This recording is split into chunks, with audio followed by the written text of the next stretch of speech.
ശബരിമല സ്വർണ്ണപ്പാളി വിവാദത്തിൽ ദേവസ്വം ബോർഡിന് ഹൈക്കോടതിയുടെ രൂക്ഷ വിമർശനം. സ്വർണ്ണപ്പാളികൾ തിരികെ എത്തിക്കണമെന്നാണ് ഹൈക്കോടതി ഉത്തരവ്. അനുമതിയില്ലാതെ അറ്റകുറ്റപ്പണിക്കായി കൊണ്ടുപോയത് ചൂണ്ടിക്കാട്ടി ശബരിമല സ്പെഷ്യൽ കമ്മീഷണർ ഫയൽ ചെയ്ത റിപ്പോർട്ടിനെ തുടർന്നാണ് കോടതി സ്വമേധയാ ഇടപെട്ടത്.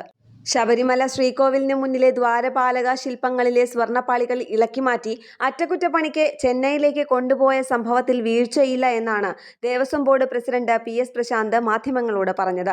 തന്ത്രിമാരുടെ അഭിപ്രായം കൃത്യമായി പാലിച്ചുകൊണ്ട് ബോർഡ് തീരുമാനപ്രകാരം തിരുവാഭരണ കമ്മീഷൻ ആധികാരികമായി തീരുമാനിച്ചാണ് നടപടിയെന്ന് അദ്ദേഹം പറഞ്ഞു.